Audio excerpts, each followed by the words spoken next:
Hello students, आज हम 11th class का जो केमिस्ट्री सब्जेक्ट है उसका फर्स्ट लेसन स्टार्ट करेंगे and with the very first topic that is what is chemistry and what is it's importance in daily life. तो हमारा जो आज का टॉपिक है और जो लेसन है, ये पहला ही लेसन है 11वीं क्लास केमिस्ट्री रसायन विज्ञान का। चैप्टर का नाम है some basic concepts in chemistry. तो हम इसका पहला टॉपिक ही स्टडी करेंगे आज कि केमिस्ट्री है क्या और इसका महत्व क्या है। What is chemistry and what is it's importance. So let's start with chemistry. तो देखिए, जब हम बात करते हैं स्टूडेंट्स विज्ञान की, तो मुख्य तौर पर हम साइंस को 3 हिस्सों में बांट देते हैं। One is chemistry, one is physics and one is biology. Of course कुछ और तरीके से भी बांटा जा सकता है और शाखाएँ भी हो सकती हैं, लेकिन मुख्य तौर पर हम इन्हीं को लेते हैं, केमिस्ट्री, फिजिक्स और बायोलॉजी। तो यहाँ पे हम बात करें केमिस्ट्री की, तो अगर मैं केमिस्ट्री की या रसायन विज्ञान जिसको कहते हैं, अगर उसकी बात की जाए तो आप ध्यान रखिए कि केमिस्ट्री सिर्फ और सिर्फ, अगर मैं एक शब्द में कहूँ तो एक चीज़ का अध्ययन है और वो है मैटर, यानी कि पदार्थ। तो सिंपली अगर आपसे पूछा है कि व्हाट इज़ केमिस्ट्री, तो you can say it is study of matter, यानी कि पदार्थों का अध्ययन जो है वही वास्तव में रसायन विज्ञान है। लेकिन पदार्थों के साथ क्या क्या किया जा सकता है वो देखिए। तो केमिस्ट्री को हम एक्चुअल तरीके से कैसे परिभाषित करते हैं, what is chemistry? It is the branch of science, यानी विज्ञान की वह शाखा विच डील्स विद, जिसका संबंध किससे है? With structure, transformation and properties of matter.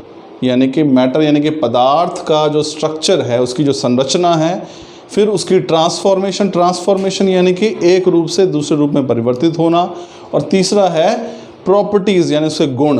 तो हम केमिस्ट्री के अंदर पदार्थ यानी कि मैटर की स्टडी करते हैं, और मैटर की किन एरियाज़ में स्टडी होती है? स्ट्रक्चर यानी कि पदार्थ की संरचना कैसी है, फिर दूसरा हमारे पास क्या है?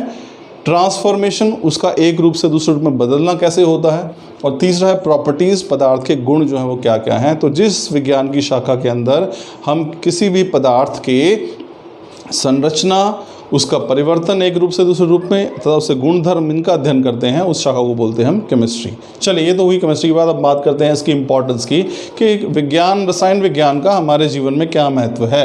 तो वैसे तो देखिए, अगर महत्व लिखे जाए तो अनगिनत है, लेकिन हम मोटे तौर पर मैंने इसको 4 भागों में बांट लिया है। आप चाहें तो सुविधा के अनुसार इसको अपने और हिस्सों में बांट सकते हैं। तो पहला जो इसमें मैंने लिया है वो है कुकिंग, यानी कि खाद्य, उससे संबंधित जो है रसायन विज्ञान का प्रयोग कहाँ पे होता है। तो देखिए, कुकिंग से अगर हम जोड़े रसायन विज्ञान को, तो how food changes, how it rots and how it is preserved and how our body uses. यानी कि भोजन की अगर हम बात करें, कुकिंग की बात करें, तो पूर्ण रूप से रसायन से जुड़ी हुई है कि भोजन जो है, जब हम उसको पकाते हैं तो किस रूप में बदल जाता है, फिर भोजन खराब कैसे होता है, फिर भोजन जो है उसको अनुरक्षित या फिर सुरक्षित कैसे रखा जा सकता है, फिर हमारा शरीर जो है वो उस भोजन का प्रयोग किस प्रकार से करता है। ये सारी चीज़ें कहीं ना कहीं रसायन विज्ञान से जुड़ी हुई हैं। सो ये एक पहली इंपॉर्टेंस है कुकिंग की। हम देख सकते हैं कि भोजन जब हम खाते हैं तो उसमें क्या बदलाव आते हैं, भोजन खराब क्यों हो जाता है, भोजन को सुरक्षित कैसे रखा जा सकता है, हमारे जो शरीर है, जो बॉडी है, वो उसको कैसे यूज़ करती है।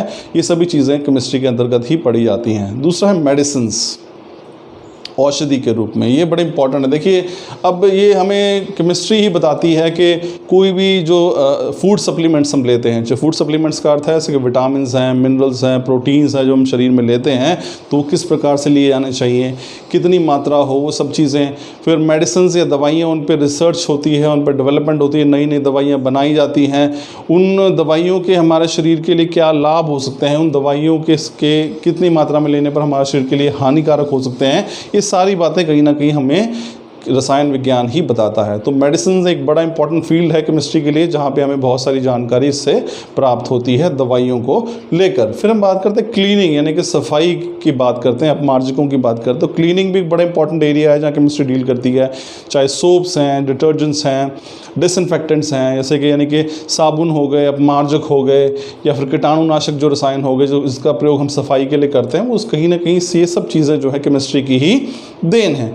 अब चौथा जो बड़ा इंपॉर्टेंट पॉइंट है और ये शायद छूटना भी नहीं चाहिए था, वो है एनवायरमेंटल इश्यूज़, यानी पर्यावरण संबंधी जो समस्याएं हैं या पर्यावरण से संबंधित जो जानकारी है वो भी कहीं ना कहीं रसायन विज्ञान से जुड़ी हुई है। चाहे वो एयर पोल्यूशन है यानी कि वायु प्रदूषण, जल प्रदूषण, फिर हमारे पास नॉइज़ पोल्यूशन है, रेडियो एक्टिव पोल्यूशन है, सॉइल पोल्यूशन है, जितने भी धरती के, जल के, मृदा के रेडियोधर्मी जो प्रदूषण है, ये सभी प्रदूषण कहीं ना कहीं केमिस्ट्री से डील करती है। फिर कितनी मात्रा पोल्यूटेंट्स की एनवायरनमेंट में होगी तो वो हमारे नुकसानदायक होंगे, उससे बचने के उपाय हम क्या क्या कर सकते हैं। फिर ग्रीन हाउस इफ़ेक्ट यानी कि पौधा घर प्रभाव, आपको पता है वो भी केमिस्ट्री इस एनवायरनमेंट से जुड़ा हुआ है। फिर हमारे पास ओजोन डिप्लीशन, ओजोन का जो ह्रास है, आप पढ़ते हैं सब कुछ। तो ये सारी चीज़ें जो है कहीं ना कहीं एनवायरनमेंट से जुड़ी हुई हैं और कहीं ना कहीं केमिस्ट्री इसमें बहुत ही अहम भूमिका निभाता है। तो स्टूडेंट्स, ये था हमारा आज का टॉपिक केमिस्ट्री और उसकी इंपॉर्टेंस। तो केमिस्ट्री है स्टडी ऑफ मैटर। इंपॉर्टेंस को 4 हिस्सों में बांट सकते हैं, वैसे बहुत हो सकता है। पहला मेडिसिन कुकिंग है, दूसरा मेडिसिन है, तीसरा क्लीनिंग है और चौथा हमारे पास जो है वो environmental issues. I am sure आपको पहला टॉपिक समझ में आया होगा। Thank you.